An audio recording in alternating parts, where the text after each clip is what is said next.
Byron Black was put to death today after killing Angela Clay and her two daughters back in 1987. As our Steve Mailing found out, this execution looks different than the last one. 1987? What is this guy still doing around? If he was convicted of murder 35 odd years ago, what is he still doing unexecuted? Today, the state of Tennessee carried out their second execution by lethal injection this year. When this crime occurred, I was 13 going to the 7th grade.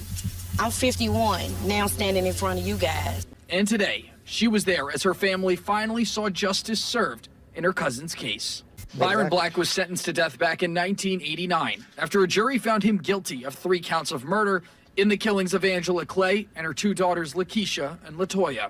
But not everyone sees justice the same way. If this doesn't meet the threshold of cruel and unusual punishment, I don't know what does. So, cruel, unusual punishment. I would like to tell this guy, these 3 people, those 2 beautiful children, they were murdered in their sleep. So the story goes, Angela was shot in the head while she was sleeping, so she pretty much was an instant death. It doesn't make it less hideous, but thank goodness at least didn't suffer in that. While Latoya apparently woke up and was shot in the neck and chest, dying 3 to 10 minutes later. So I doubt that was a painless death. So that's when we're talking about, you know, threshold of cruelty and stuff like this. This person needs to remember that this man is a murderer who committed hideous crimes, and justice needs to be served, and it's 100% justified.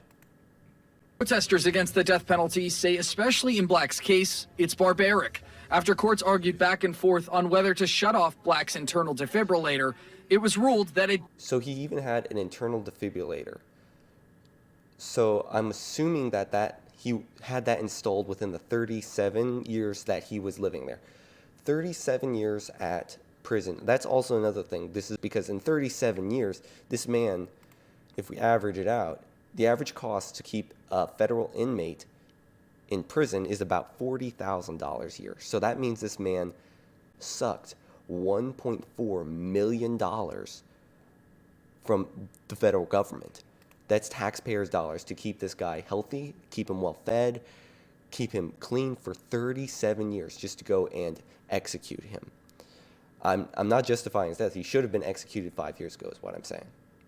In the execution process, witnesses say Black breathed heavy, even saying at one point, "I can't do this, and it hurts so bad." I interpret that my client was tortured today. The fact that he was able to raise his head several times and express pain tells you that the pentobarbital was not acting the way the state's experts claim it acts.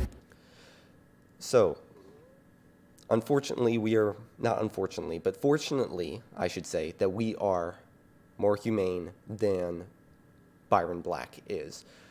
Even though of the hideous crimes that he has committed, we still, as human beings, have to treat him humanely.